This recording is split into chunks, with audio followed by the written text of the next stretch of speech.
Hai, welcome to Artocles. Nggak bisa dipungkiri ya bahwa banyak kejahatan yang terjadi dalam rumah tangga, alasannya karena uang, percintaan yang tidak setia, dan urusan ranjang. Di Indonesia aja rata-rata kriminal di sebagian daerah terpencil, motif-motif ini yang bisa jadi pemicu terjadinya sebuah pembunuhan. Tapi kali ini bukan di negara kita yang mau dibahas, ke Laos aja yuk.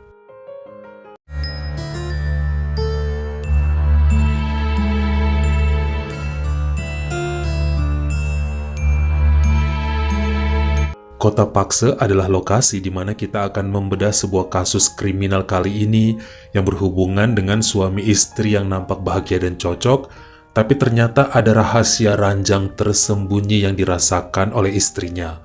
Ampai Peyafong adalah seorang wanita yang lahir pada tahun 1994 di kota Muangsai, negara Laos, yang kemudian pindah ke kota Pakse dan bekerja pada Bank Maruhan Jepang untuk wilayah tersebut.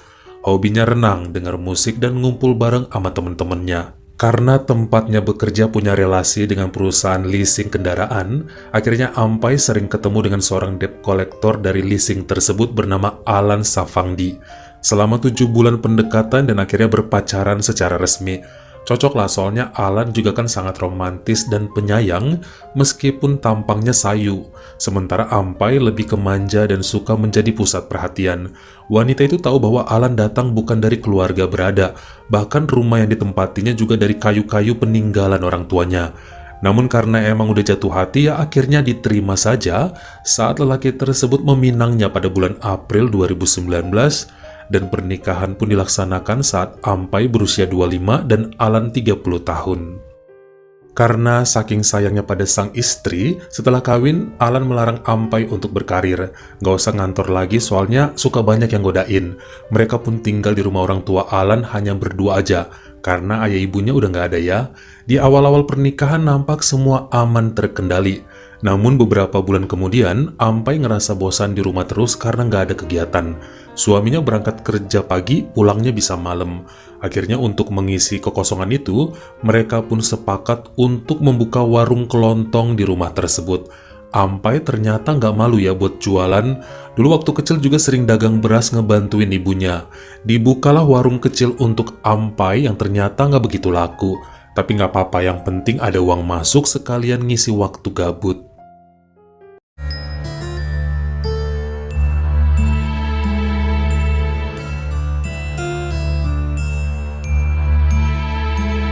Ada seorang tetangga bernama Lun Lun yang baru-baru ini hobi nongkrong di warungnya Ampai. Wanita berusia 46 tahun tersebut punya usaha dagang baju wanita serta perhiasan imitasi. Cara jualannya door to door, keliling. Dirinya makin akrab sama Ampai sebagai teman cerita sehari-hari di warung. Lama-kelamaan karena merasa udah makin akrab, akhirnya Ampai berani curhat yang lebih mendalam pada wanita itu. Biasa ya kalau tetanggaan, emak-emak udah bisik-bisik pasti informasinya cukup akurat. Ampai menceritakan kegelisahannya selama 3 bulan menikah dengan Alan. Suaminya berbadan kurus tapi anunya gede banget. Sang istri nggak enjoy kalau di kasur. Dia sering nahan sakit demi Alan dan selalu pengen cepet-cepet selesai. Sampai-sampai Lun Lun pun nyuruh untuk latihan menggunakan benda-benda kecil yang licin.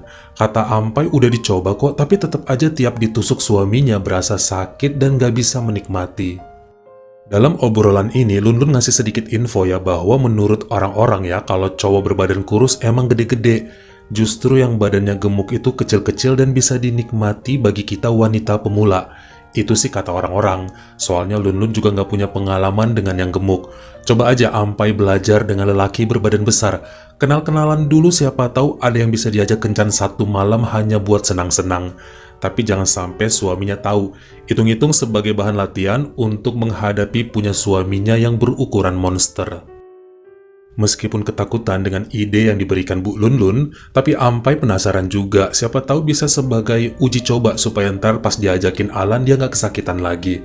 Mulailah dengan masuk komunitas cowok-cowok pencari kencan sesaat di Tinder dengan filter berat badan tubuh di atas 80 kg. Saling cocok dan mulai di-keep dulu ya yang menurutnya menarik.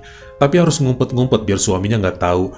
Beberapa kali mau janjian ketemu tapi batal dengan berbagai hal. Kadang waktunya nggak cocok, niat yang masih maju mundur takut ketahuan, serta Ampai suka nggak pede dengan penampilannya. Hingga di minggu pertama September 2019, akhirnya berjumpa juga dengan seorang pria berusia 31 tahun bernama Pojo di Subandit Hotel.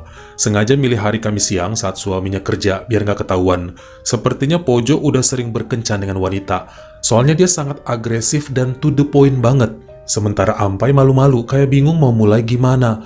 Pakai nanya hal-hal yang nggak penting. Hobi Pojo apa? Alamatnya di mana? Udah makan belum? Ya elah mau begituan aja lama bener, kata Pojo. Dia langsung nyuruh Ampai buka baju biar cepet dan langsung memeluk wanita tersebut. Gak sampai setengah jam semuanya selesai dan segera pulang ke rumah masing-masing. Ini diceritakan lagi pada tetangganya dan jujur Ampai memang bilang bahwa ukuran anu Pojo gak besar, gak kecil. Pas dan enak. Masalahnya adalah itu cowok buru-buru banget, gak romantis dan gak mau ciuman. Lun cuma bisa ketawa, ya kan emang niatnya gituan doang. Kalau mau romantis sama laki di rumah, kan ini bahan buat latihan. Ya jangan ngarep lebih, entar malah baper. Lagian ya si Lun juga sebenarnya heran lihat Ampai. Cantik, body oke, manis, bersih, glowing, tapi mau aja kawin sama Alan yang busuk dan miskin. Terlalu cakep si Ampai buat disuruh jaga kede, pakai larang-larang berkarir segala takut dirayu orang. Si Alan di luaran sana juga belum tentu setia. Dia bisa aja goda-godain cewek, kan Ampai nggak pernah selidiki, mana tahu-tahu suaminya di sana ngapa-ngapain. Dalam 2 minggu setelahnya sama sekali Ampai tidak mau melayani suaminya dengan alasan datang bulan, padahal dia takut sama ukuran Alan. Makanya dengan nekat memberanikan diri lagi kirim SMS kepada Pojo untuk begituan. Tapi usahakan jangan buru-buru, pelan-pelan, dan kalau bisa ada sesi manja-manjaan serta mesra-mesraan. Soalnya dia sih cocok katanya dengan Pojo dan ukurannya. Lelaki itu sempat ketawa, kan awalnya si Ampai emang ngaku udah punya suami, makanya dia to the point waktu di hotel itu. Ya kalau emang mau romantis sih oke aja. Awal Oktober 2019 mereka ketemu lagi ya di Subandit dan melakukan sesuai dengan permintaan Ampai. Wanita itu puas, namun sayangnya untuk pertemuan selanjutnya, Pojo udah gak mau lagi kecuali dia dibayar. Ya Ampai kecewa dong, dia mana ada duit cuma jaga warung. Masa iya minta sama suaminya? Selanjutnya hanya bisa gigit jari. Memasuki masa pandemi 2020, waktu Alan kebanyakan di rumah aja menemani sang istri. Anehnya udah setahunan lebih nikah tapi Ampai belum hamil juga. Tapi masih sabarlah, hingga kemudian di bulan Julinya, ayah dan ibunya Ampai sakit terkena virus di kota Muangsai, dan pasangan ini sama sekali nggak punya tabungan. Alan udah sebulan dirumahkan karena lockdown yang bikin mereka kelimpungan, ampe nangis-nangis si Ampai ini pada suaminya karena nggak bisa memenuhi permintaan uang dari orang tuanya. Mau minjam ke Lun, dia pun lagi bokek karena anggota keluarganya ada 4 orang masuk rumah sakit gara-gara virus pandemi. Namun perempuan itu merekomendasikan seorang tante yang dia pinjam uangnya juga. Siapa tahu Ampai mau coba minjem ke situ. Dengan semangatnya dia mau dan didatangilah rumah tante Erika Kingsada yang punya usaha makanan online yang justru laku keras meski kondisi ekonomi lagi susah. Awalnya nggak mau dikasih ya, tapi karena si Lun yang menjamin bahwa Ampai bisa dipercaya, akhirnya diberi pinjaman juga sebesar 15 juta kip atau sekitar 11 juta rupiah dan langsung ditransfer Ampai itu semua duit untuk orang tuanya. Alan sempat marah karena entar bayarnya pasti kesusahan, mereka sedang minus keuangan. Tapi Ampai bilang bahwa nyawa ayah ibunya lebih berharga, jadi nggak peduli meskipun suaminya ngedumel terus selama berbulan-bulan. Kenyataannya janji bayar di bulan Januari 2021 tidak bisa juga terpenuhi. Akhirnya niat nyicil dan itu pun susah banget. Ampe tante Erika mulai marah pada Lun dan Lun pun jadi ikutan ngomel sama Ampai. Pertengkaran hebat terjadi sebab Alan sama sekali nggak mau ngebantu bayar cicilannya. Sempet ya istrinya minjem dari orang lain dan dapat 1 juta kip dengan bunga besar. Malah makin hancur, gali lubang, tutup lubang, dan bikin Ampai semakin terhimpit. Wanita ini mulai nggak mau ngasih jatah pada suaminya di kasur, musuhan mereka. Bahkan Ampai mulai sering ngucapin kata cerai, sebab Alan seperti nggak peduli dengan utang-utang istrinya. Duit itu kan dulu untuk berobat orang tua Ampai. Kalau sang suami nggak mau bantu nyicil, berarti nggak sayang sama mertua dong. Jelas Ampai jadi marah, mereka pun saling diem-dieman dan pada bulan April 2021 saat istrinya mulai packing baju seakan mau pergi, akhirnya Alan luluh dan janji akan ikutan bayar utang Ampai. Disinilah istrinya bilang bahwa tante Erika ternyata bisa aja menganggap hutangnya lunas, asalkan Alan mau tidur dengan perempuan tersebut sebanyak 3 kali. Suaminya heran, kok bisa-bisanya syaratnya begitu, bayar utangnya dengan hubungan badan sebanyak 3 kali dalam 1 bulan. Maksudnya ya itu sih gampang bagi Alan, kenapa nggak bilang dari kemarin-kemarin? Beneran itu, emangnya Tante Erika mau sama dia yang kusam dan kurus begitu? Jadi ternyata si Lunlun pernah cerita pada Erika bahwa anunya suami Ampai besar. Jadi dia penasaran dan pengen nyobain kalau emang bener. Tapi karena utangnya lumayan banyak ya 3 kali kencan lah. Ya udah ayolah biar utang kamu lunas asal kamu izinkan dan jangan cemburu ya, kata si Alan. Gak apa-apa kok demi perobatan bapak, kata Ampai. Sebenarnya udah direncanain bahwa Alan akan melayani Tante Erika di rumahnya. Namun karena terlalu sibuk dan ada aja penghalang, akhirnya baru terlaksana pada Senin 23 Agustus 2021. Alan kesana sendirian setelah di Sherlock pada sore hari. Dia ketemu Tante Erika dan sempat ngobrol serta minum kopi dulu. Sama-sama nervous. Namun begitu masuk ke kamar, betapa kagetnya pria tersebut dan langsung ngamuk. Ternyata Tante Erika aslinya adalah seorang lelaki. Dia ikutan marah juga mengira Alan udah tahu. Emangnya Lundun dan Ampai nggak cerita? Alan bilang nggak ada yang pernah cerita, makanya dia marah. Ya udah mau lanjut atau enggak? Kalau nggak mau balikin duit gue sekarang juga. Pria itu kaget, bingung, galau dan nggak tahu mau berbuat apa.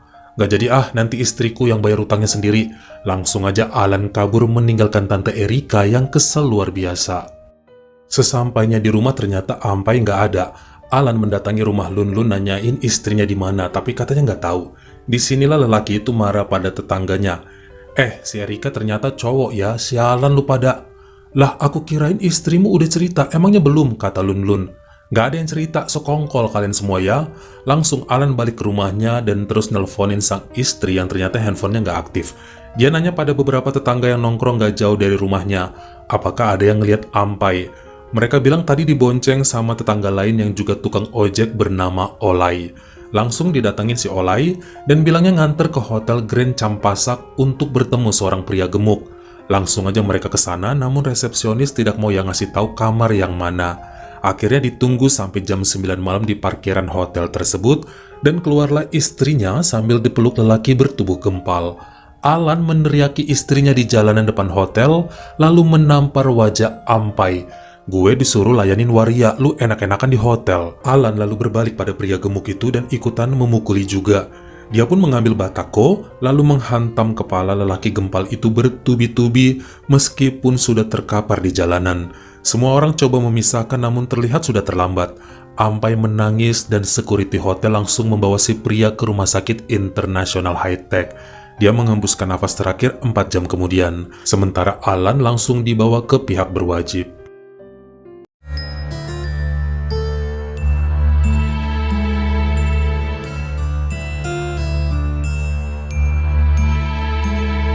Dari pengakuan Ampai, ternyata lelaki yang bersamanya di Grand Campasak Hotel itu adalah pemuda berusia 26 tahun bernama Bobby Sokafong yang aslinya dari Luang Prabang. Mereka sudah 5 kali bertemu dalam 4 bulan terakhir hanya untuk bercinta atas dasar suka sama suka tanpa ikatan apapun. Kenal dari aplikasi kencan juga, makanya kemudian orang tua Bobby datang ke Paksir menjerit melihat tubuh anaknya dan menuntut Alan beserta istrinya wajib bertanggung jawab, harus dihukum seberat-beratnya. Pengacara Som Sanit menyatakan bahwa hubungan Alan dan Ampai beberapa bulan terakhir sangat kacau sebab punya hutang di mana-mana pada rentenir. Ini bikin sang suami mau aja saat disuruh untuk melayani seorang tante pengusaha kuliner yang ternyata batal sebab mengetahui bahwa Erika sebenarnya adalah seorang pria bertubuh wanita, namun kelaminnya belum diganti. Ampai memang udah mengetahui hal tersebut, namun dia nggak berani ngasih tahu suaminya, takut ntar menolak dan nggak bisa bayar utang. Berpikir seandainya udah ketemuan, Alan bisa tergoda dengan wajah dan kecantikan Erika, apalagi tahu bahwa semua dilakukan untuk bayar utang, yakin gak bakal nolak. Kenyataannya sang suami ngamuk dan menolak untuk memuaskan Tante Erika, nggak peduli dengan utangnya yang numpuk makanya langsung kabur. Malahan dibawa ke Hotel Grand Campasak sama tukang ojek yang nganterin si Ampai juga. Menurut cerita sang istri, selama menikah dengan Alan dia nggak bisa merasakan nikmatnya berhubungan badan dengan sang suami. Terlalu besar, sakit banget dan menyiksa. Makanya pakai aplikasi kencan dan bertemu dengan Pojo menjadi permulaan dirinya menikmati, sampai kemudian berganti dekat dengan Bobby yang mau begituan tanpa dibayar atas dasar suka sama suka, hanya buat senang-senang main tanpa perasaan. Ampai nekat menemui Bobby malam itu sebab mengira suaminya bakal berjam-jam juga barengan sama Tante Erika. Kenyataannya tidak, dia pun gak enak kalau gak menemui Bobby di hotel yang sudah datang jauh-jauh. Ternyata suaminya udah nunggu di parkiran depan hotel dengan amarah yang luar biasa hingga semua ini terjadi. Menurut Alan, dirinya gak pernah akan memaafkan sang istri. Dua hal yang bikin dia emosi berat malam itu, disuruh meladeni Tante Erika yang notabene adalah lelaki, serta tahu bahwa istrinya selama ini tidak setia. Alan juga kecewa dengan pengakuan sang istri yang beralasan ukuran suami menjadi pemicu dirinya main belakang dengan pria berbadan gemuk. Bukankah itu emang salah satu tugas wanita? Jangankan anu suami, kelak melahirkan bayi pun akan dari situ jalannya. Kayak gak masuk akal, apa Ampai gak pernah belajar tentang itu? Namun tetap aja sang istri bertahan dengan kesaksiannya bahwa motif dia mencari pria idaman lain adalah ingin belajar, latihan untuk kelak bisa menikmati apabila suaminya ngajak main di ranjang. Wanita itu juga memastikan bahwa dia sangat cinta sama Alan, makanya berbuat hal tersebut. Entah lugu atau emang pura-pura, namun kesaksian ini bikin ruang pengadilan terasa lucu. Sementara di lain pihak, Alan juga mencoba menuntut Lun Lun yang dianggap mempengaruhi serta ngajarin istrinya untuk cari pria gemuk di luaran sana. Namun tetangganya itu bilang dia cuma ngasih saran, gak pernah maksa. Lagian Ampai udah cukup dewasa untuk mengikuti anjuran ataupun tidak. Tahu mana yang baik untuk pernikahannya, masa harus didikte segalanya? Hingga pada hasil keputusannya per hari Senin 17 Januari 2022, Hakim di Pengadilan Tinggi Provinsi Campasak menyatakan bahwa Alan Safangdi bersalah atas penyerangan yang mengakibatkan nyawa Bobby melayang. Lelaki berusia 32 tahun tersebut terkena hukuman 25 tahun penjara. Sementara sang istri Ampai Peyafong juga terkena sanksi perbuatan tercela dan dihukum 6 bulan kurungan. Baik Lun Lun, Erika, serta Pojo, meskipun sama-sama hadir di pengadilan namun hanya menjadi saksi. Mereka dibebaskan karena nggak terbukti bersalah secara sah. Sementara pada bulan Juli 2022 kemarin setelah bebas, Ampai mendapat dorongan dari orang tuanya untuk menceraikan sang suami karena dianggap nggak bertanggung jawab terkhusus saat mereka butuh uang pengobatan kemarin. Resmi berpisah pada bulan Oktober 2022 saat Alan masih menjalani masa hukumannya. Bagaimana menurut kamu? Apakah memang si Alan ini tipe suami yang kurang bertanggung jawab pada mertuanya? Kalian komen di bawah. Kalau kamu suka sama video ini, jangan lupa klik like serta tombol share-nya. Buat yang baru pertama kali mampir, atau udah sering mampir tapi belum berlangganan, jangan lupa klik dulu tombol subscribe, dan juga dinyalain notifikasinya, supaya lain kali kalau misalnya saya upload video baru, kamu jadi orang pertama yang tahu. Follow juga Instagram saya jika berkenan di akun baru Artokels S-nya 3, dan jangan lupa untuk nontonin semua video saya yang lainnya. Ingat ya, tetap jaga jari dan juga lidah kita, supaya nggak nyakitin hati orang lain. Terima kasih.